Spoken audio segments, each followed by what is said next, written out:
último capítulo. Vamos lá.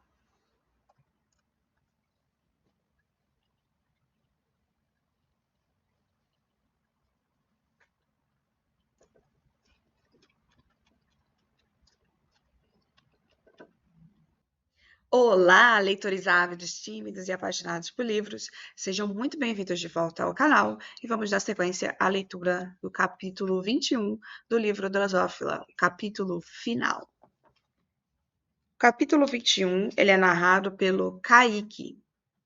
Suba nos ombros de gigantes, veja o que há além, sempre haverá mais um ombro, assim como mais um além. Tempo. Pode parecer incrivelmente ridículo dizer isso, mas massa é energia em movimento. E para isso, a mecânica quântica pode relacionar-se com a relatividade geral através de um conceito. Campo eletromagnético? Também não acontece pelos motivos que acreditávamos. O tempo não existe de fato como acreditamos que ele exista. Podemos controlar o tempo, podemos enxergar o tempo presente de fato, olhando para as estrelas. Foi assim que eu iniciei a apresentação da minha tese de doutorado em física quântica. Assim que falei essas palavras, ouvi murmúrios e mexidas nas cadeiras do auditório. Sim, meu implante coclear estava no volume máximo, pois não queria perder nenhuma nuance de humor da plateia. E, diferente de Carlo Rovelli, que afirmou que o tempo não existia, eu tenho mais de 15 minutos para provar isso. Vamos passar primeiro pela filosofia de um novo pensamento, de um novo ponto de vista, para depois seguirmos às análises das teorias existentes. Eu tenho uma tia Abigail. Ela tem sido minha única parente viva desde meus 3 anos de idade, quando perdi meus pais em um acidente. Aos 4 anos de idade, foi descoberta uma doença progressiva que fez com que eu perdesse minha audição gradativamente, muito cedo. Mas essa história não é sobre perdas, e sim sobre um novo olhar frente às limitações. E hoje, elas deixarão de existir. Minha tia Abby, como eu a chamo carinhosamente, sempre demonstrou sua admiração por sua avó, Lia, minha bisavó. Eu poderia ficar aqui falando durante horas sobre os ensinamentos dela e suas percepções de mundo, mas os senhores logo ficariam entediados achando que estão perdendo tempo, quando na verdade ele não existe. Nesse instante eu rio sozinho no palco junto com meu professor orientador. E para entendermos melhor, vamos começar pela tendência natural dos eventos de ocorrerem. Quando colocam um gelo em uma panela quente, o que acontece? Essa é uma pergunta simples, não é? Há uma troca intensa de calor entre os dois para chegar em um equilíbrio. É tão intenso que a água passa rapidamente de estado do sólido para o líquido, depois para o gasoso. Pode parecer simples e, na verdade, é simples. E essa é a beleza da simplicidade. A vida é simples. Quando juntamos muito simples no mesmo lugar, aí se torna complexo. Mas primeiro precisamos relembrar o simples. E o que mais acontece? Com aquele sistema, panela e gelo, aumenta a entropia. Os senhores estão cansados de saber que entropia é diferente de temperatura, mas precisamos voltar e começar pelo simples. Essa é a tendência natural dos eventos: sair da baixa entropia e entrar na alta entropia, sempre crescendo. Fiz uma pausa para beber um gole do copo de água, numa pequena mesa ao meu lado, e continuei. Com isso em mente, simplicidade, vamos entrar no mundo quântico. Parecem antagônicos, mas não são. Eu pergunto aos senhores, o que difere um átomo de bário de um átomo de alumínio? Os dois possuem os mesmos elementos, mudam somente as valorações de cada um desses elementos. Próton, nêutron, elétron. Como muitos dos senhores bem sabem, foram descobertas várias subpartículas diferentes, e assim surgiu a física quântica. O que foi crível até agora é que era um mundo diferente do nosso. Será mesmo que as leis físicas anteriores não funcionavam nesse novo mundo? Será mesmo que tudo era mais complicado? Será mesmo? Foram essas perguntas que eu me fiz por anos a fio, até que eu lembrei do que a coordenadora da escola da minha infância me falou. Eu tinha uns 6 anos de idade. Ela me disse assim: você consegue enxergar o mundo de forma diferente dos demais. Você transformou sua perda auditiva em sua força.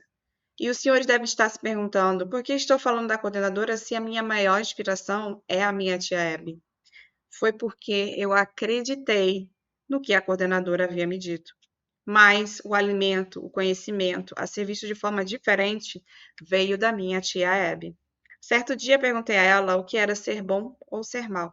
Ela me respondeu: Vou te dizer o que minha avó me ensinou. É simples e complicado ao mesmo tempo. A definição é exclusivamente sua. Tudo se resume à dissonância e consonância de valores. Essas simples palavras fizeram meu mundo mudar.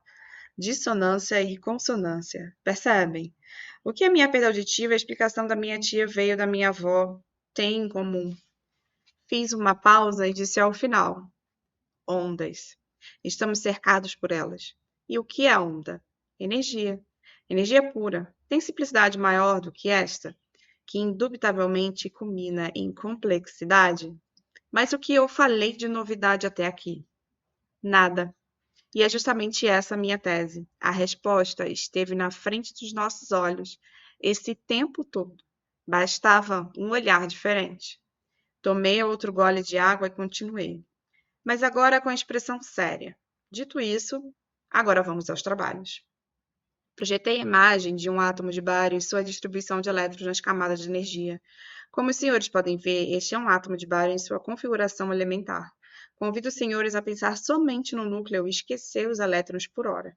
Segundo a teoria da relatividade de Einstein, E é igual a mc ao quadrado, sendo energia, E energia, m de massa e C representando a velocidade da luz no vácuo.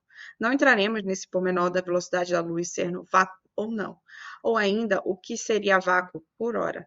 Mas esta é a teoria para grandes corpos, e a teoria para as partículas é a seguinte. Mudei o slide para a teoria de Planck.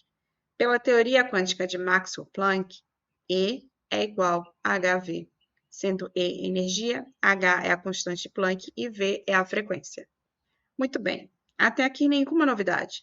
Quando juntamos as duas, acredito que muitos tenham tentado isso, mas quando juntamos as duas, temos que, dessa vez, seguir escrevendo no quadro branco. Massa, mc ao quadrado, é igual a hv. Após, m é igual a hv sobre c ao quadrado. Até aqui, nada de novo. Passei mais um slide. Como havia dito, preciso que os senhores pensem no núcleo. Imaginem que cada partícula realmente é energia pura. Porque eu igualei os dois lados de teorias aparentemente expressam dois mundos distintos, que vêm sendo definidos como verdades distintas. Senhores, eu digo que não. Os dois estão certos, pois os dois mundos são um só. Passei mais um slide. Vejam, as premissas são as mesmas de Einstein. Velocidade máxima é a da luz, no caso representado por c. A premissa que não foi bem observada é sobre o tempo. Mais uma vez, segundo Einstein, o tempo é relativo.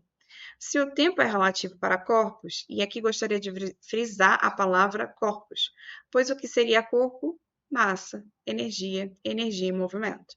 Como o tempo é relativo, então, nesse primeiro momento, ele não pode ser considerado na equação, pois não sabemos como ele se comporta nas duas equações.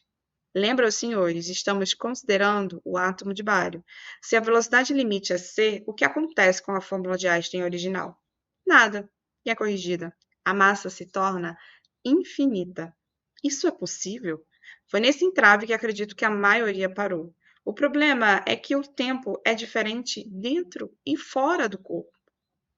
Ele passa diferente. Sendo assim, uma onda movendo-se na velocidade da luz, sendo c uma constante, a velocidade de uma onda o produto entre o comprimento de onda, representado por lambda, e a frequência por v, precisamos tirar a variável tempo, pois ela é relativa. Quando substituímos a frequência no outro resultado, ficamos com, voltei a escrever no quadro branco e seguir falando, v é igual a c sobre lambda. Portanto, m é igual a hc ao quadrado vezes c sobre lambda, que resulta em m é igual a hc vezes 1 sobre lambda. Sendo h sobre c uma constante, como eu havia dito, Einstein e Planck estavam certos. Temos que massa é inversamente proporcional ao comprimento de onda. Olhei para minha plateia e eles estavam ainda céticos com o que eu havia demonstrado. Então segui falando. Bem, talvez muitos tenham chegado até aqui. O que significa, afinal? Ouvi mais murmúrios e até alguns se levantaram e foram embora. Mas isso não diminuiu meu ânimo. Senhores, o tempo é relativo. Mas eu disse no início que o tempo não existia de fato da forma como pensávamos. O que tem de novo até agora, que é diferente do que Einstein falou? Precisamos mais uma vez começar pelo simples. O que é realmente o tempo? Preciso que os senhores escutem claramente. O tempo é o resultado da variação de entropia. Ele não existe realmente. Ele é uma consequência da tendência natural dos corpos, que no caso, como os senhores puderam ver, dá energia. O tempo existe somente quando há energia em movimento, quando há variação de entropia. Quando a variação de entropia é baixa, a seta do tempo é pequena. O que isso significa? Que o tempo passa extremamente devagar comparando conosco. E o oposto? Quando a variação da entropia é enorme, a seta do tempo também o é. O tempo passa extremamente rápido. Mais uma vez, comparando com o nosso tempo, com a nossa entropia e o ponto para o qual se observa, o meu e o seu, que estamos na mesma distância da Terra. Bebi outro gole de água e continuei. Preciso fazer um adendo. Agora, para falar sobre o Big Bang e o buraco negro, antes de voltar a falar sobre o átomo de bário novamente. Imaginem-se no Big Bang, o boom. Realmente existiu um boom? Como era naquela época? E se a entropia sempre aumenta, quer dizer que naquela época, vamos inicialmente considerá-la no passado. Naquela época, a entropia era muito baixa, correto? Pela segunda lei da termodinâmica, a energia nunca se perde, somente se transforma, como era antes. Em questão de temperatura, com a entropia baixa, significa que tinha energia livre? O que significa? Uma alta temperatura, mais uma vez. Massa é energia. Se a energia não estiver em movimento, o que seria?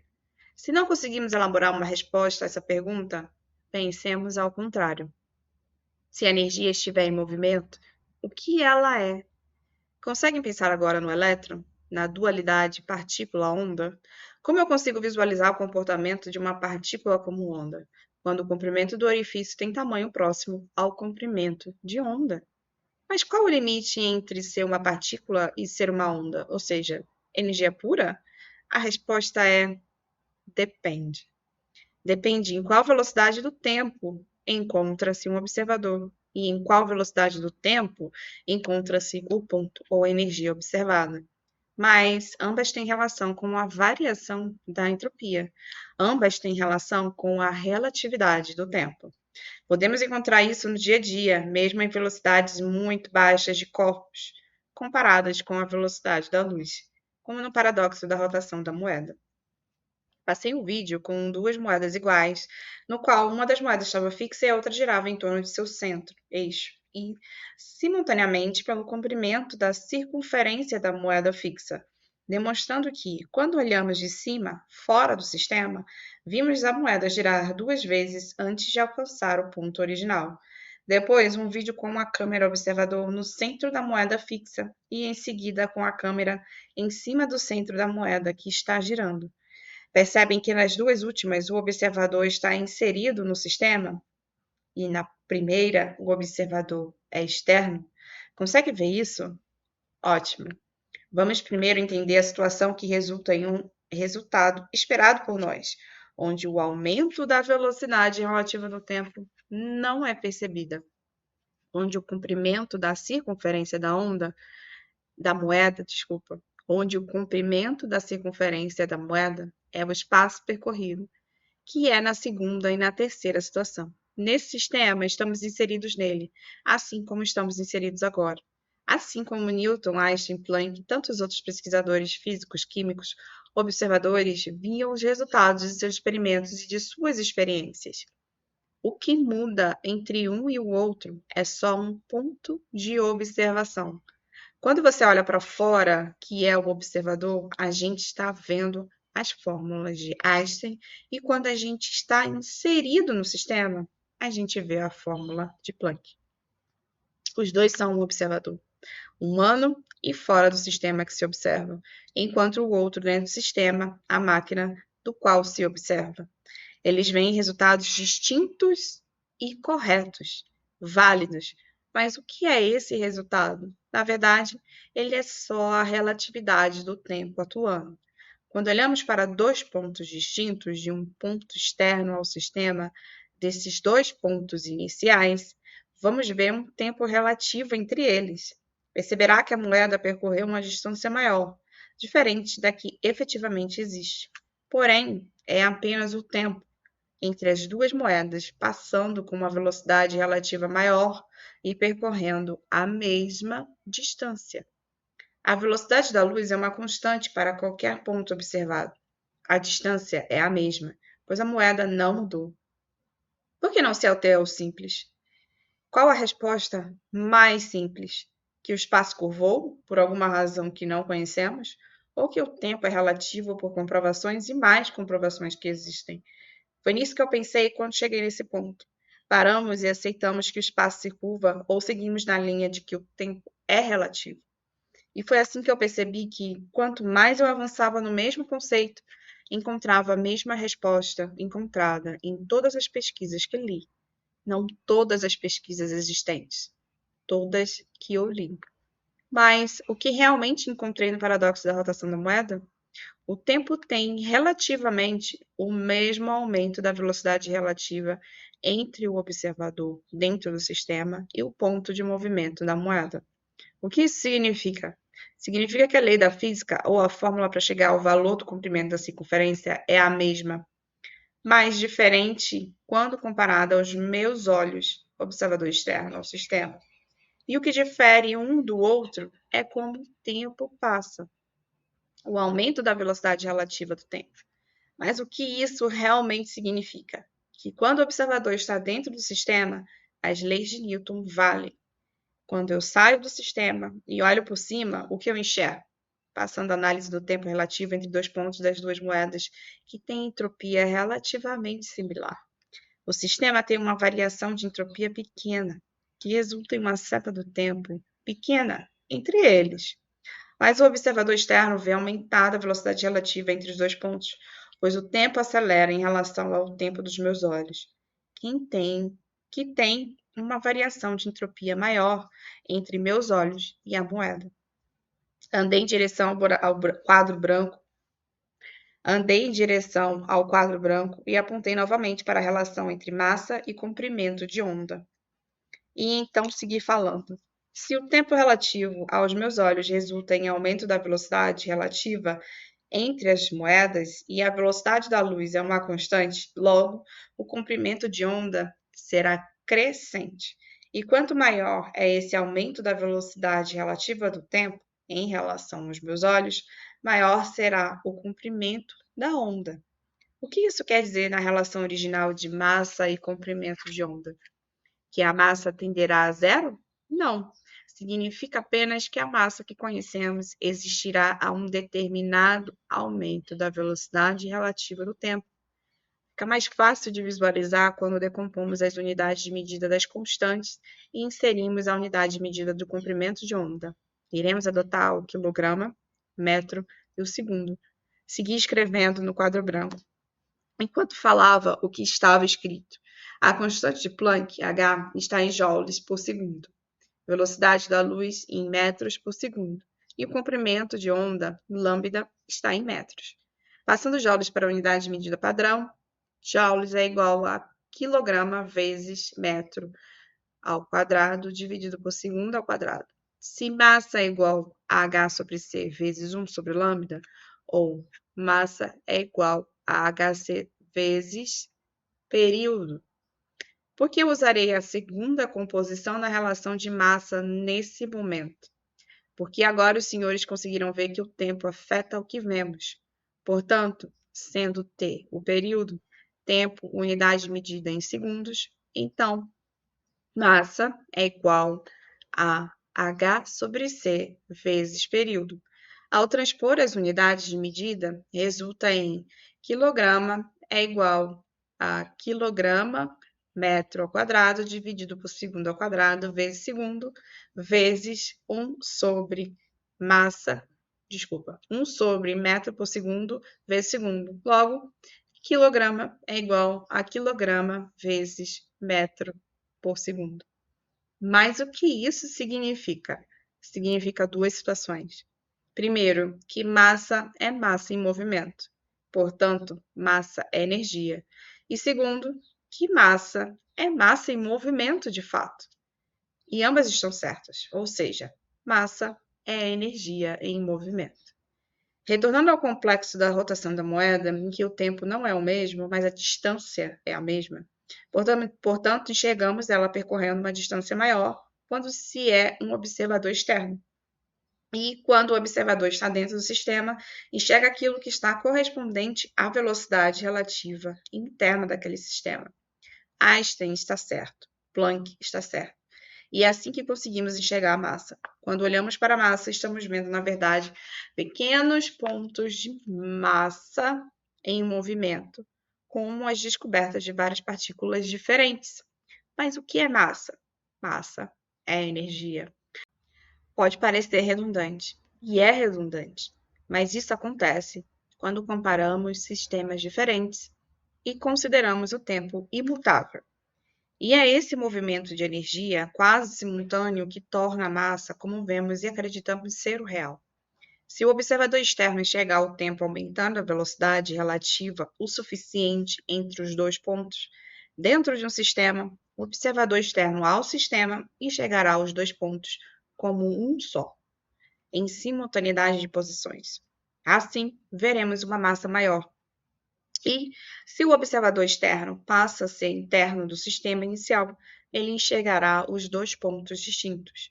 Mas cada um desses pontos também tem uma velocidade do tempo entre os dois pontos internos a um dos pontos iniciais. Perceberam? Podem ser sucessivamente e infinitamente subdivididos até o alcance que a tecnologia de uma época possa ser capaz de inserir o observador no sistema para o qual se olha. E o mesmo ocorre no sentido oposto, do observador ser externo ao que vemos. Isso acontece quando vamos para o espaço e nos afastamos do que inicialmente vemos no cotidiano. Estamos saindo de um sistema com uma velocidade relativa do tempo maior, relativa a um observador externo, para uma menor. Assim, quanto mais nos afastamos do sistema, mais enxergamos a simultaneidade de posições entre pessoas, entre cidades e assim por diante. O que fez com que eu seguisse minha tese na análise dessa premissa. Massa é energia em movimento e massa é energia. Vamos novamente para o Big Bang. Passei mais um slide retornando à relação entre massa e comprimento de onda. Estão acompanhando? Certo. Olhem novamente a relação. Massa é igual a H sobre C vezes 1 sobre lambda. E relembre que na situação mais provável, naquele momento, a entropia era baixa, a energia livre era alta, temperatura alta. Supondo três possibilidades da variação de entropia, ΔS, entre dois pontos. Se ΔS muito alto, não tem as características de início. Tendemos a acreditar que partimos do equilíbrio como no início dos tempos. Equilíbrio em todos os pontos, ou seja, um ΔS igual a zero. É possível sair do estado de equilíbrio? E se supormos que o equilíbrio é dinâmico? E o ΔS igual a zero é apenas um instante? Como nos momentos em que passamos pela velocidade zero do ponto mais baixo do salto de um bungee jump. Agora, seguindo para a variação de entropia menor do que zero, é possível naturalmente? Não. O que não é uma tendência natural, a entropia sempre aumenta. Se a variação for menor do que zero, significa que o tempo está no sentido contrário do caminho da entropia? Seria voltar ao passado? E conseguimos fazer isso? Sim. A que custo? Se aumentarmos a velocidade relativa do tempo em outro ponto. E temos isso dentro de casa, com um condicionador de ar, com a geladeira, de forma artificial. Agora pensemos no sentido natural. ΔS maior do que zero. Temos seta do tempo. No Big Bang havia seta do tempo? Sim. mesma que inicialmente zero. Pensemos um instante antes do Big Bang, pouco antes de atingir o equilíbrio, um ΔS decrescente. Quanto mais o universo se aproximava do equilíbrio, menor a seta do tempo. Menor, menor. Mas o tempo passava devagar para um observador dentro daquele sistema. Devagar. E a inércia, no equilíbrio dinâmico, o tempo chegou a zero em um instante que nunca existiu e seguiu. Porque o tempo não é independente, ele é consequência da variação de entropia. Se o tempo fosse independente, o universo não sairia nunca do equilíbrio. Afinal, a seta do tempo seria zero. Neste momento, comecei a ouvir murmúrios na plateia, mas desta vez vi em seus olhos interesse no que eu estava falando. Agora vamos pensar no buraco negro, mesma análise com as informações que temos resultantes de outras teorias. Voltei ao quadro branco e fiz uma linha comprida. Marquei a sequência 5 pontos na linha e os nomeei de P0, P1, P2, P3, P4, P5. Em seguida, passei mais uma imagem da apresentação. Na projeção estavam definidos o que era cada um dos pontos, os quais segui lendo. P0, ponto qualquer antes de chegar no horizonte de eventos. P1, ponto qualquer entre o ponto zero e o horizonte de eventos. P2, ponto na borda inicial do horizonte de eventos. P3, ponto dentro do horizonte de eventos. P4, ponto na borda do buraco negro. E P5, ponto no interior do buraco negro. Voltei a escrever no quadro branco enquanto seguia falando. O que sabemos da entropia de um buraco negro como um Sagitário A? Em questão de valores, é da ordem de 10 elevado a 89. Enorme se compararmos com um ponto fora do horizonte de eventos, não é mesmo?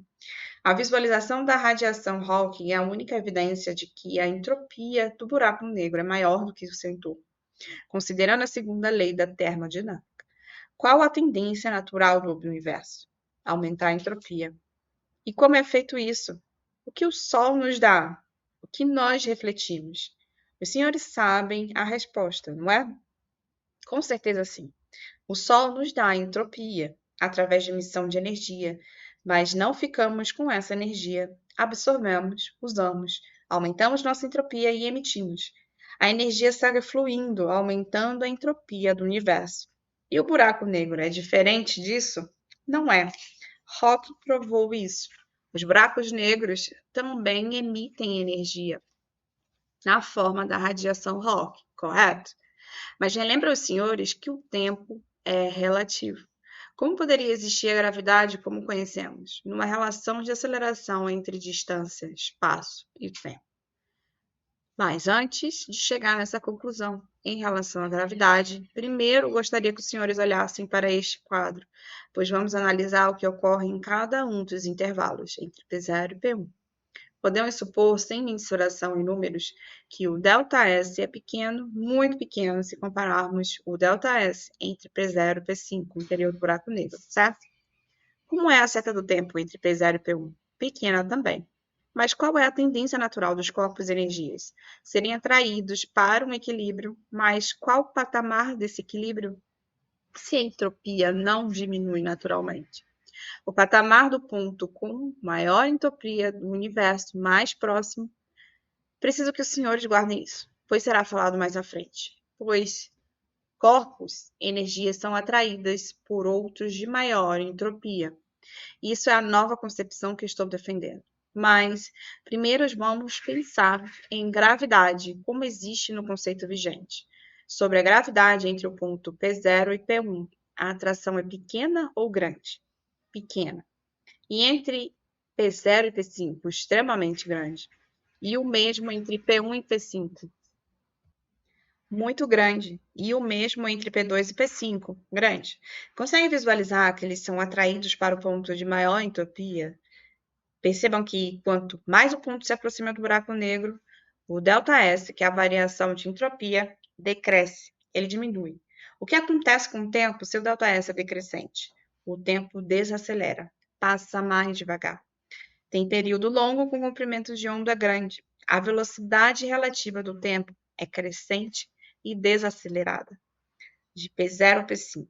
Essa é a minha tese. Mas os senhores perceberam que toda a análise foi feita considerando que estamos dentro do sistema? Que somos o ponto P0, P1, P2, P3, P4? Mas não somos. Somos observadores externos do que ocorre naquela região. Perceberam que a análise também foi com base na alteração da entropia inicial? Ao analisarmos o que vemos daqui, o tempo entre nós e a imagem passa de forma diferente. Entre o ponto P0 e nós, existe uma variação de entropia zero. Entre P1 e nós, existe uma variação de entropia 1, e assim sucessivamente, com ΔS2, 3, 4, 5, sendo a variação de entropia zero menor do que A1, que é menor do que A2, que é menor do que A3, e aí sucessivamente. Naquele momento, desenhei um boneco de palito abaixo da linha em que haviam os pontos P1 ao P5. Após, tracei uma reta com a extremidade de cada ponto até o boneco. E perguntei, como a seta do tempo está em cada uma dessas linhas, em questão de tamanho que resulta na variação da entropia? Segui apagando parte da seta cada vez menos de 0 a 5, relembrando que a velocidade da luz é uma constante, que o que vemos é a luz viajando até nós. Logo, a informação em P0 demora mais a chegar em nós do que a informação em P1, que demora mais a chegar a informação de P2, e assim sucessivamente até chegar em P5. O ponto a partir do qual a informação chega em nós mais rápido. O que os senhores acreditam que veremos aqui de resultado? Relembrando que a velocidade da luz é uma constante, a velocidade é igual ao produto da relação inversamente proporcional entre o comprimento de onda pelo período, tempo, o que está acontecendo com o período, no caso, o tempo, em relação a nós. O tempo está acelerando de forma decrescente, à medida que o ponto de observação para um observador externo se aproxima de P5, acelerando entre o ponto observado e nós, diferentemente entre dois pontos observados, que o tempo está desacelerando. Para não confundir, precisei pensar primeiro no resultado do comprimento de onda em cada ponto e depois no tempo de chegada da informação até nós. No ponto P0, a velocidade relativa do tempo é menor do que no P1, do que no P2, no P3, no P4, mas de forma acelerada e decrescente. O que vemos no ponto zero? Não vemos nada. Por quê? Não sabia responder, mas pensei em 2 instantes. No primeiro instante, seria considerado que há uma velocidade relativa do tempo entre P0 e P1, que o tempo passa mais rápido entre eles, o que faz com que a energia existente na região seja transmitida em um tempo menor do que em relação à velocidade relativa a onde estamos. Traduzindo, o período no intervalo entre P0 e P1 é médio, ΔS, seta do tempo, pequena e crescente, comparando com os demais intervalos. Portanto, o período entre P4 e P5 é muito pequeno, o que significa uma grande velocidade relativa do tempo, mesmo que esteja desacelerando. Sendo a velocidade da luz uma constante, logo, o comprimento de onda no ponto P0 será muito grande, como o ultravioleta, e assim sucessivamente, pelo espectro de cores, nos pontos seguintes, conforme há um aumento do comprimento de onda. No segundo instante, essa informação viaja até nós, mas em velocidades relativas do tempo diferentes. No primeiro ponto, P0 mais devagar e no ponto P5 mais rápido. Ou seja, no P0 estamos vendo o passado, como acreditávamos ver quando olhávamos para o céu. Essa proposição foi a mais simples em que cheguei, o mesmo para os comprimentos de ondas seguintes, como amarelo no horizonte de eventos, passando pelo vermelho e chegando no infravermelho.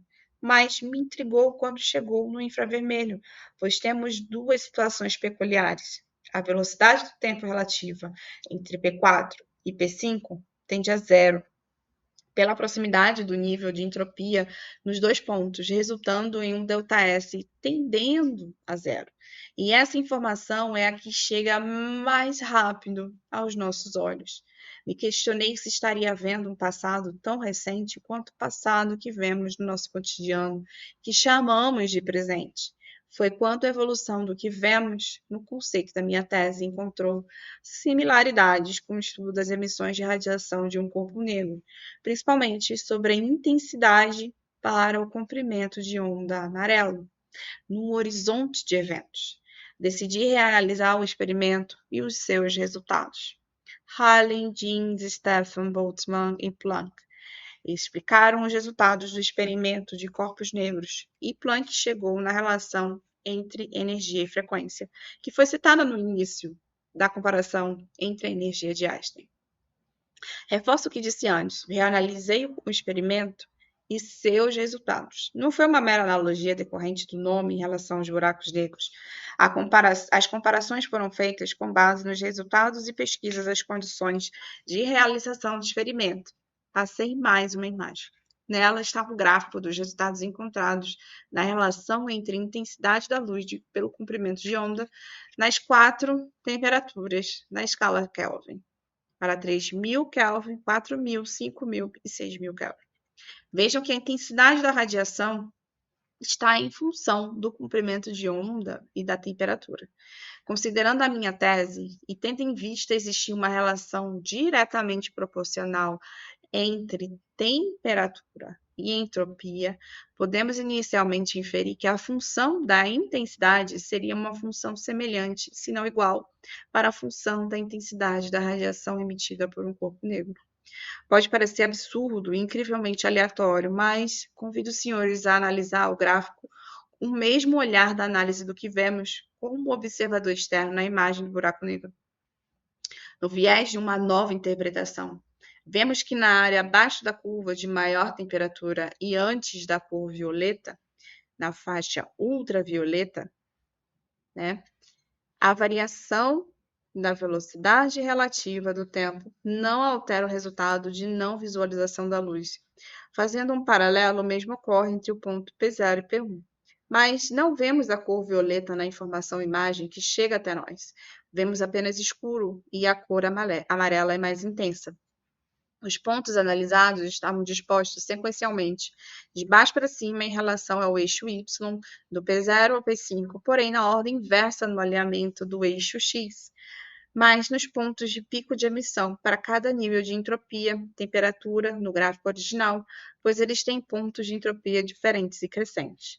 Nos resultados encontrados no experimento original, os picos de intensidade não ocorrem no mesmo comprimento de onda para curvas com diferentes temperaturas. Busquei informações e explicações sobre os motivos para ocorrer com base nos conceitos e teorias vigentes, mas não encontrei resposta. Assim, com base no novo conceito apresentado, a reanálise é a seguinte para os pontos de velocidade relativa do tempo máxima. Passei para uma imagem semelhante, na qual foi alterado somente o nome no eixo Y de I lambda T, em função de lambda T, onde I é a intensidade da radiação, lambda é o comprimento de onda e T é a temperatura em Kelvin. Passou a ser VRT em função de lambda e S, que é a entropia, onde VRT é a velocidade relativa do tempo, lambda é o comprimento de onda e S é a entropia. Então, segui explicando. Senhores, ao longo de toda a explicação até aqui, acredito que tenha ficado claras as relações entre variação de entropia Joule, T Kelvin, T segundo, que é o período, e lambda em metro. Tendo em vista que a velocidade da luz é uma constante, que quanto maior o comprimento de onda, maior o tempo, mais lentamente o tempo passa para um observador externo, percebemos que os pontos máximos, quando interligados, reproduzem uma curva de desaceleração da velocidade relativa do tempo, conforme a variação da entropia reduz. O ΔS, que é a variação da entropia, está representado pela área de forma exemplificativa entre P0 e P1, que são as bolinhas, e entre P0 e P5, que é o traçado. Por hora, quando saímos do ponto P5, centro do buraco negro, até P0, a área é maior do que esta outra área em P0 e P1. Significa que a VRT é maior entre P0 e P5 do que entre P0 e P1. Percebam que a velocidade relativa do tempo depende da entropia do observador em relação à área observada. Voltei a apontar para a relação inversamente proporcional entre massa e comprimento de onda. Logo, senhores, qual a massa do buraco negro realmente? Infinitamente grande ou infinitamente pequena?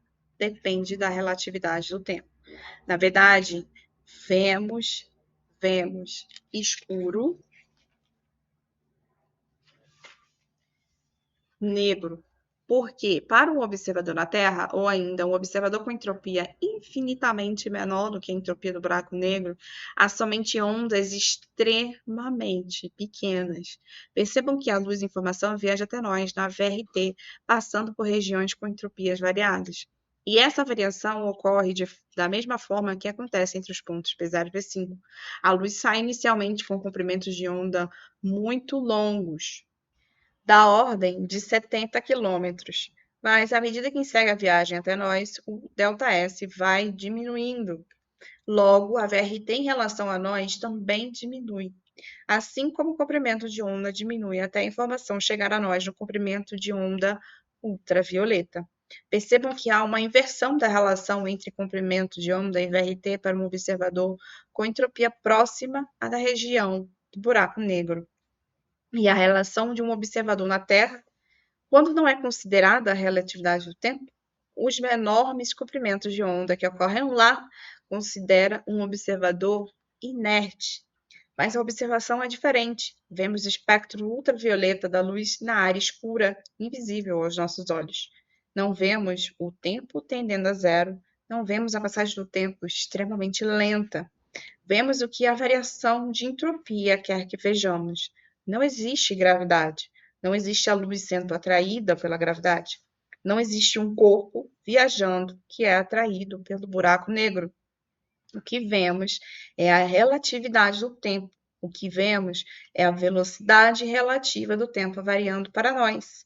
O equilíbrio alcançado entre dois pontos próximos de entropia para o tempo entre os dois pontos para um observador em um dos pontos, um em relação ao outro. E a área do buraco negro parece expandir, mas na verdade apenas elevou a entropia do seu entorno. Mas quanto tempo leva para o buraco negro crescer? Ou melhor, quanto tempo leva para vermos o buraco negro crescer? Milhões, bilhões de anos? Na verdade, não. Vejam, se a entropia aqui na Terra é muito pequena comparada com a entropia de um buraco negro, significa que a seta do tempo é tão grande quanto esta diferença. Logo, o tempo está acelerando entre os dois pontos. Logo, a luz chega mais rápido a nós do que imaginávamos antes. Portanto, podemos estar vendo apenas alguns minutos ou segundos do passado. Ou, no caso de buracos negros e em grandes estrelas, a aceleração do tempo pode ser tão grande que podemos estar enxergando o presente de fato quando olhamos para o céu. Parei nesse instante e vi os olhos da plateia vidrados em mim. Sorri, tomei um gole de água e respirei fundo. Esse ainda não é o final da história. Mas qual a relação disso tudo com o átomo de bário? Os murmúrios cessaram e as pessoas voltaram sua atenção para mim novamente. Bem, tudo, mas ainda vamos falar um pouco mais sobre a inexistência da gravidade. Agora vamos olhar para nós aqui da Terra e para o sistema solar. Nós já vimos isso de perto de nós. O tempo passa mais rápido quando estamos mais distantes do solo. Ouvimos piadas que dizem que se você quer que o final de semana dure mais, basta fazer isso rastejando. Quanto mais nos afastamos do solo, mais percebemos essa diferença. Significa que o tempo passa mais rápido quando estamos mais distantes do Sol, mas a Terra não tem entropia uniforme. E essa variação entre pontos distintos do planeta estão em uma faixa de grandeza para a percepção humana, como já foi verificado em diversos experimentos. Inclusive, a correção desse tempo é utilizada para observações do espaço. Quanto mais nos afastamos do solo, a variação da entropia relativa do tempo é quase inexpressiva. Assim, todas as fórmulas e postulados existentes ainda são válidos. Porém, é a aceleração do tempo entre os dois pontos, um no solo da Terra e outro no espaço, que altera à medida que sobe. Mas, ainda assim, de forma inexpressiva. Ela é aplicada para o espaço devido a grandes distâncias? Não. É devido a grandes variações do ΔS entre o ponto do observador e o ponto observado. O que muda é o tamanho da seta do tempo. mas como a variação do ΔS, que resulta em variação do tamanho da seta do tempo, é tão ínfima que não percebemos de fato que, na verdade, estamos apenas aumentando a nossa entropia, a entropia dos nossos corpos. Por isso, envelhecemos. E, mais uma vez, caímos para a Terra, não pela gravidade, mas pela diferença de entropia entre nós e a Terra. Mas como? A energia da Terra flui em direção a nós constantemente, mas muito, quase infinitamente lentamente. É como se o buraco negro fosse a Terra e o ponto P0 fosse um ponto acima de nossas cabeças. Os demais pontos fossem internos ao nosso corpo, mais distribuídos no sentido de quando estamos de pé. O ponto P1 está em nossa cabeça, o ponto P4, nosso pé, o ponto P5, o solo que tocamos com os nossos pés. Se pulamos, estamos liberando energia para ir contra a tendência natural, que seria aumentar nossa entropia. Estamos aumentando a variação da entropia pela liberação de energia quando subimos. E quando caímos, a tendência de aumentar a nossa entropia novamente, absorvendo a energia emitida pela Terra. Pode parecer louco, mas não somos nós, como uma massa isolada que viajamos. Nós permeamos através da onda da energia que existe entre nossos pés e o solo, subindo novamente nossa entropia. Sei que ainda parece muito estranho, mas cito agora essa explicação para depois retornar nela, que ficará mais clara. Agora, vamos ao átomo de bário. Gostaria que os senhores se recordassem mais uma vez da relação inversamente proporcional da massa com o comprimento de onda e de que a velocidade da luz é constante. Quando olhamos para o átomo de bário, vemos inicialmente partículas como muitas que já foram descobertas. Prótons, nêutrons, elétrons, quarks e outras mais. Como vimos, o tempo é relativo. Também é assim para as partículas. Quando os pesquisadores físicos e químicos fizeram suas buscas no mundo quântico, eles estavam acreditando encontrar partículas distintas, quando na realidade estávamos apenas sinalizando pontos iguais aos citados na explicação do buraco negro. Mais uma vez, massa é energia, energia em movimento. Mas também vimos que ela se torna a massa como conhecemos, visível aos nossos olhos, devido à relatividade do tempo. Assim também é no mundo quântico. Se compararmos o núcleo do átomo de bário, veremos como se assemelha ao buraco negro. O núcleo é o ponto de maior entropia, mas os senhores devem estar se perguntando: mas no núcleo de um átomo temos várias partículas. E é exatamente isso. Temos vários pontos com diferentes níveis de entropia. O número atômico do bário é 56, parece um grande número de simplicidade, o que torna relativamente complexo para se entender. Vamos começar pelo hidrogênio. Rapidamente ficou mais fácil de projetar a análise do buraco negro com distribuição eletrônica que conhecemos de um próton e um elétron. Mas o que é o próton se não energia em movimento? À medida que olhamos como um observador dentro do sistema, os pontos se afastando do núcleo, o tempo se altera no sentido de reduzir a velocidade do tempo, de reduzir a seta do tempo. E mais uma vez, parece que estamos andando em círculos. Explicação de nuvem de elétrons nada mais é do que a inexistência de elétrons. Mas como conseguimos expelir um elétron?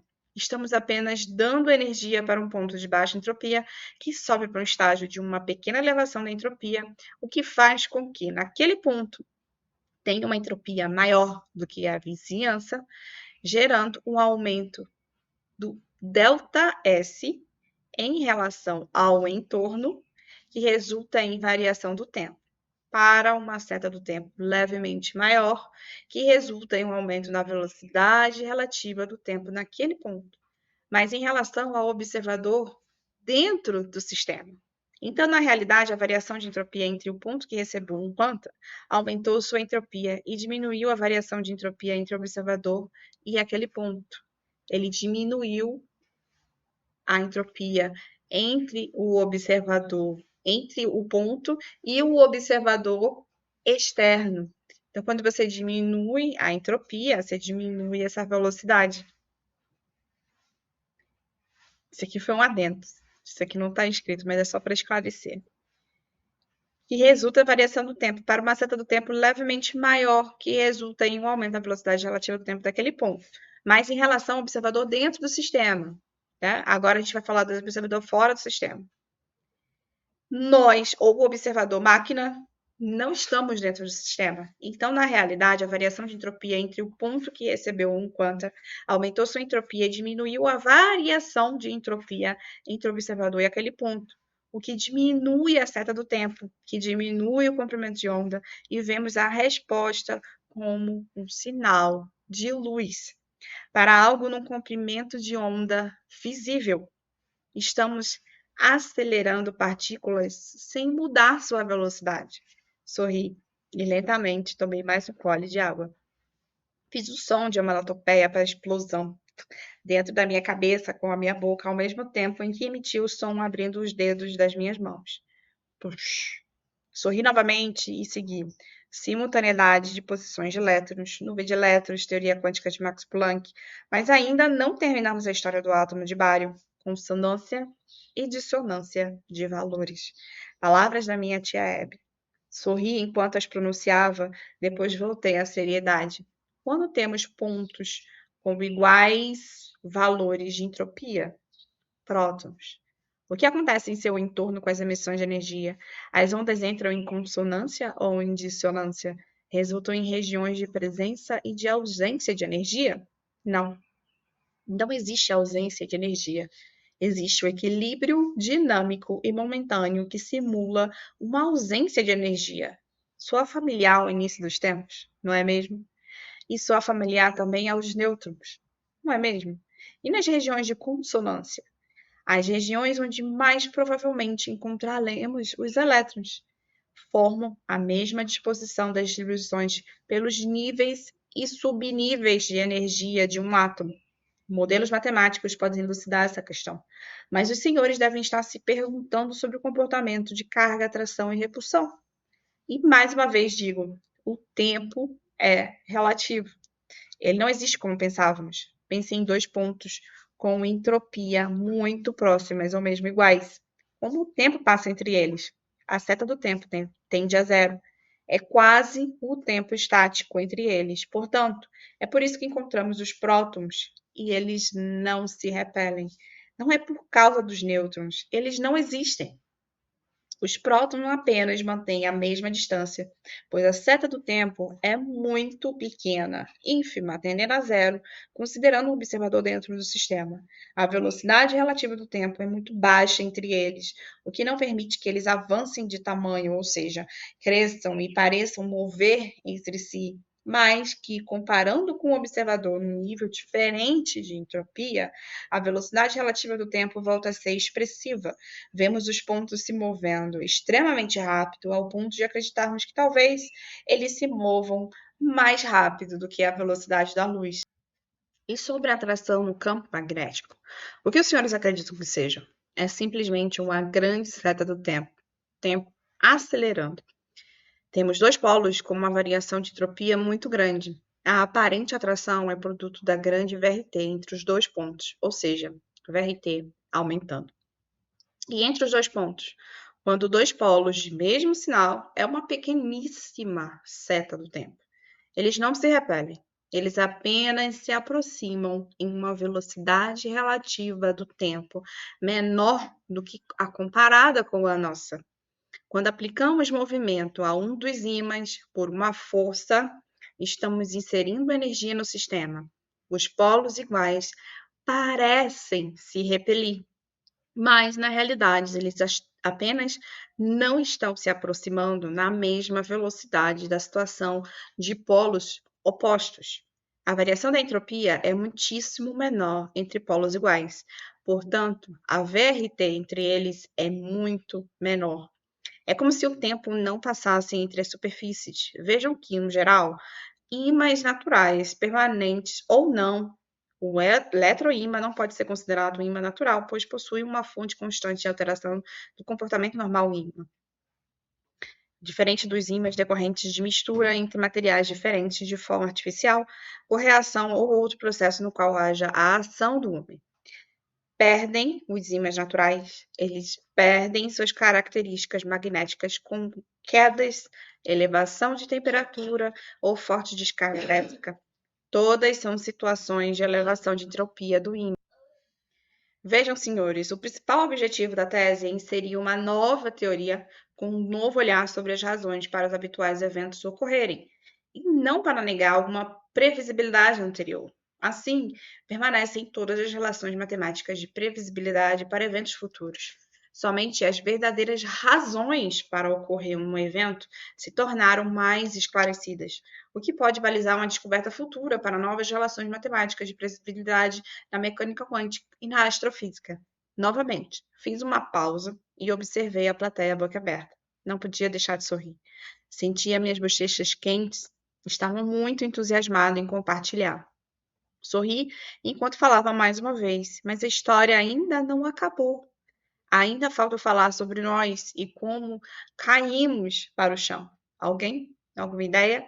O silêncio se fez. Não por falta de interesse, mas porque estavam mais interessados no que eu tinha para falar do que pelo que passava em suas mentes. Então falei: lembra dos pontos ao longo do corpo de alguém que pula? Matéria é energia. Nós somos energia.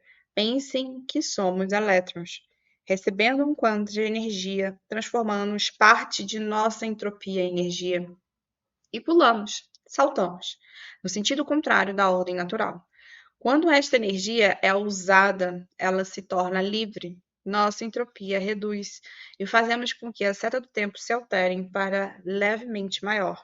Isso permite que o tempo entre os dois pontos, nosso pé e o chão da Terra, volte a existir quase que instantaneamente para nossa percepção de tempo, mas de forma desacelerada e gradativa entre nosso pé e o chão, à medida que subimos, pois a seta do tempo vai gradativamente zerando. Quando estamos chegando ao mesmo nível de entropia da altura que alcançamos do salto. E essa altura resulta da redução gradativa da variação de entropia do nosso corpo ao receber as emissões de energia do solo. Nesse estágio, nosso corpo está passando pelo ponto de equilíbrio dinâmico de entropia entre nosso corpo e a nova distância do chão. Ocorre que a Terra emite energia, ondas, radiação igualmente ao buraco negro e ao Sol, como disse no trajeto de subida. E é justamente essa energia emitida que faz com que os corpos aumentem novamente sua entropia. Lembrem-se, também somos energia. Massa é energia. Assim, nosso corpo, massa, energia, segue o caminho de volta para alcançar sua entropia novamente, até a mesma quantidade de entropia no chão da Terra. A seta do tempo no movimento de volta ao solo também é decrescente. E quando chegamos ao solo, a seta do tempo deixa de existir novamente e nos mantém presos ao chão. Sei que ainda é confuso, mas preciso que os senhores pensem em nós, nossos corpos, como realmente o que somos. Somos energia.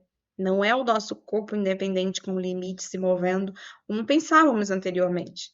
Quero que os senhores imaginem que estávamos continuamente alterando a seta do tempo. A energia que somos está em movimento, em sucessivos equilíbrios com o meio no caminho de volta ao solo. É por isso que não atravessamos uma parede, mas os raios ultravioletas do sol conseguem alcançar o interior do nosso corpo, assim como os raios-x e as tomografias. Assim, a resposta sobre a teoria de interconexão entre as duas teorias da relatividade de Planck, além das relações entre gravidade, campo eletromagnético e mecânica quântica, está nesse gráfico do experimento de radiação do corpo negro. Portanto, massa tem relação inversamente proporcional ao comprimento de onda. Esse achado representa a forma como enxergamos a massa quando se aproxima de comprimentos de onda extremamente grandes, assim como quando se aproxima de comprimentos de onda extremamente pequenos. Não existe massa infinita, pois ela de fato não existe como pensávamos que era. Enxergamos massa como produto da movimentação da energia, no tempo relativo que aparenta simultaneidade de posições no espaço, dando a forma de massa como conhecemos. Portanto, com esse conceito, foi possível encontrar relações diretas no campo da matemática, fórmula, entre velocidade relativa do tempo a variação de entropia, o comprimento da onda e a massa. Assim, apontei para mais um slide no qual apareciam os seguintes dizeres: massa é massa em movimento de fato, massa é energia. A massa que enxergamos no sistema onde nos encontramos é energia em movimento no outro sistema que observamos externamente. VRT em função de lambda e entropia é igual à intensidade da radiação em função de lambda e entropia nos pontos de lambda máxima, que é igual a V sobre S. A relação massa e comprimento de onda é válida na condição de ser considerada a entropia do observador na análise, pois o resultado dependerá da condição de entropia que se encontra o observador em relação à entropia da região observada.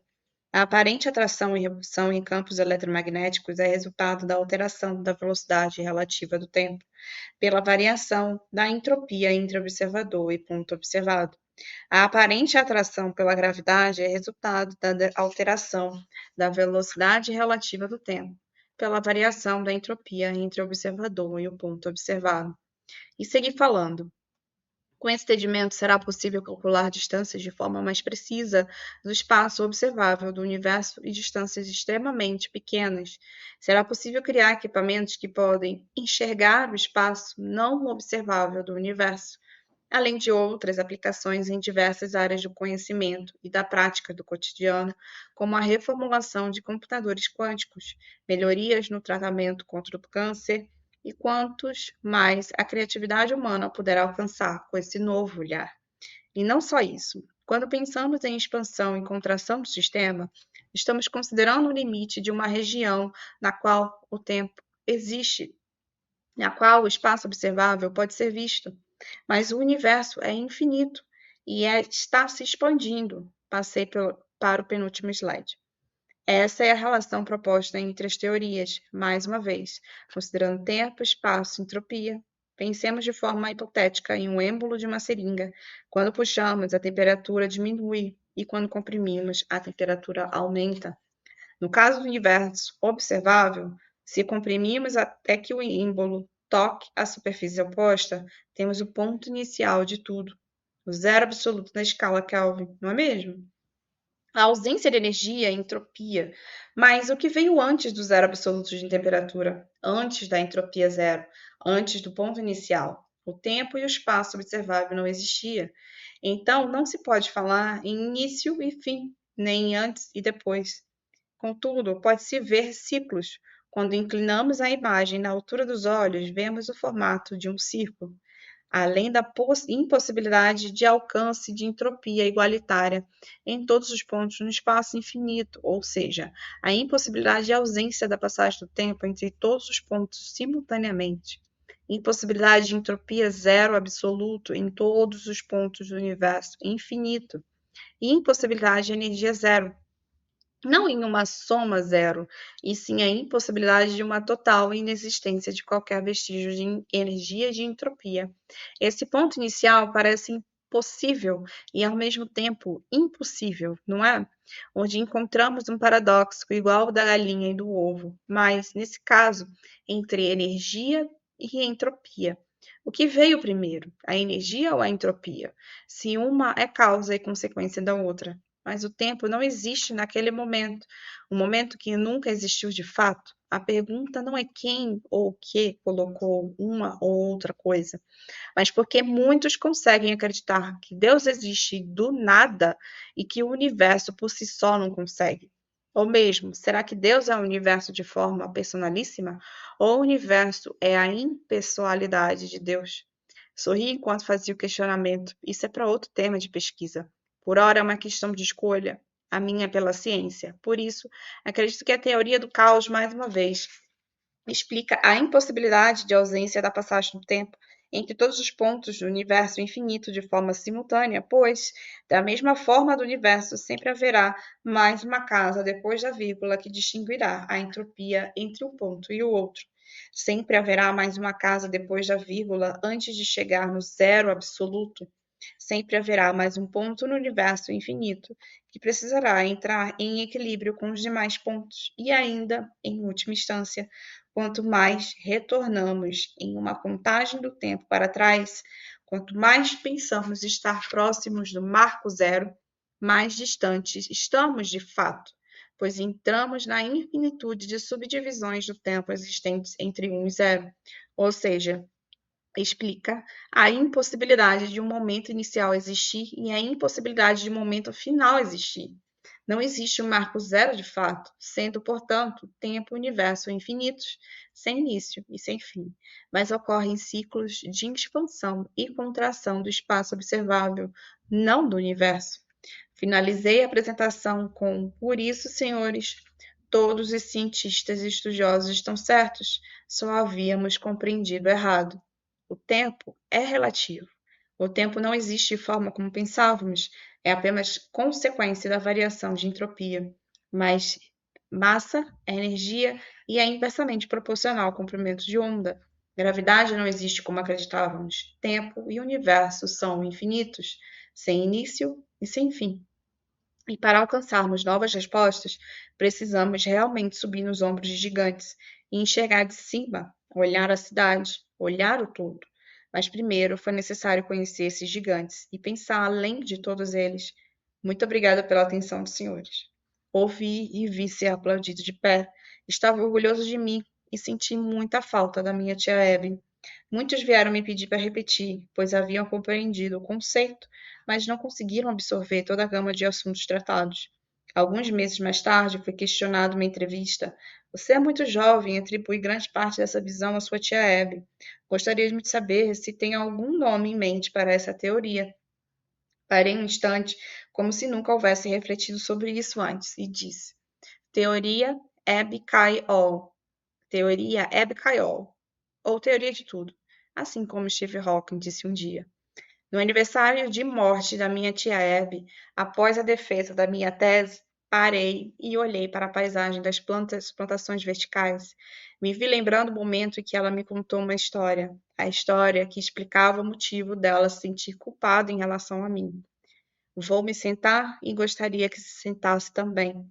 Falei, acho que já posso viver livremente antes de morrer. Enquanto eu lembrava de seu último pedido antes de sua morte, Kaique, está chegando a hora de partir. Você já é um homem feito. Um homem bom pode seguir sem mim. Como dizia minha avó, nascer, crescer, disseminar conhecimento, ou algo do tipo, e morrer. Já faz muitos anos. Ela riu entre tosses e continuou. Estou velha, preciso morrer e descansar. Mas não quero ser enterrada, Kaique. Não quero que alguém escolha minha calcinha ou meu sutiã no velório. Ri entre lágrimas junto com ela. Só a senhora, tia, para dizer essas coisas agora, nesse momento. Ela me disse com a expressão séria. Somos ínfimos perto da grandiosidade do tempo e do universo.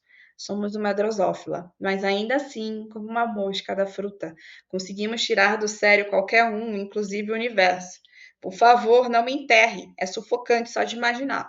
E não quero ser comida pelos vermes. Acho que mereço algo mais digno, não é, meu sobrinho? Meu sobrinho preferido. Essas foram suas últimas palavras. As minhas para ela naquele momento foram: e você é a minha tia preferida, tia Abby. Decidi que ela seria cremada e assim o fiz. Joguei suas cinzas ao vento, no topo da colina que dava visão às plantações verticais e às florestas do céu. E esse foi o final do livro. Aqui tem algumas informações extras, tá? No final tem até a imagem aqui os ciclos, né, de expansão e contração do universo em relação à entropia. Aí tem a relação de tempo, espaço observável, e tem também da onde surgiu essa teoria do Kaique, que foi quando eu estava escrevendo esse livro, eu vi que ela se tornou bastante palpável, né? Eu não tenho formação em física, nem química, nada dessa área de científica. Eu só sou formada em administração e tenho pós-graduação, né, pela FGV, e aí eu tentei usar os conceitos que eu já conhecia, que, querendo ou não, são rasos, né, em relação a essa área, principalmente física quântica, E durante a pesquisa, na construção desse novo conceito, eu vi que tinha alguma coisa que poderia ser compartilhada, talvez, sei lá, se é uma coisa louca, né? Algum estudioso possa ver, entender e talvez elaborar uma teoria com base nisso, né? Mas eu escrevi um livro, acabei escrevendo um livro paralelo, né? E combinei todas as pesquisas que eu fiz com as relações de acho que uma construção lógica, né, desse conhecimento. Aqui ela está mais num formato de livro mesmo, né, com expressões e tal, mas nesse outro livro eu vou deixar aqui o nome dele, né, do livro, e também está disponível para comprar, mas ele também tem só o artigo científico que é liberado de graça, quem tiver interesse em ler também. Então é isso. Mais uma vez, obrigada. Muito obrigada. Se você chegou até aqui, depois de mais de 1 hora de vídeo, muito obrigada mesmo. Principalmente pelo seu tempo, que eu sei que ele é muito precioso.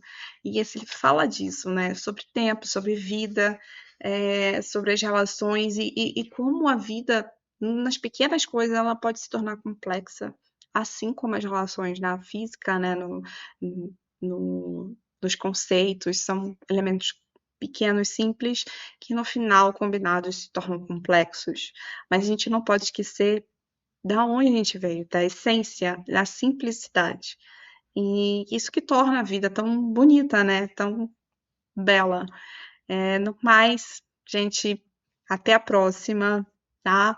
Eu ainda tô bolando para ver o que eu vou botar de mais vídeo aqui no YouTube, mas esse é um dos vídeos de fora mais longos, tá? Eu não coloquei nada de imagem, nada parecido para não carregar tanto, não ficar tão pesado, senão eu não ia conseguir subir no YouTube. E a ideia é que ele seja meio um podcast lendo, né? Então as pessoas podem ouvir sem precisar necessariamente assistir, mas também podem acompanhar com esse livro que eu vou deixar aqui na indicação, que o nome do livro é Uma Teoria Unificada da Física, que tá no meu nome mesmo, não tá no nome pseudônimo desse livro, né? Ele tá no nome de Renata Pimentel Pimenta. Traz mais imagens, gráficos, e aí vai ajudar melhor na compreensão da parte textual deste capítulo, que é complexo. Eu entendo que é complexo. Ele não é cientificamente comprovado, certo? Então, ele é uma história de ficção científica, tá bom? Mais uma vez, obrigada. Até a próxima. Tchau, tchau.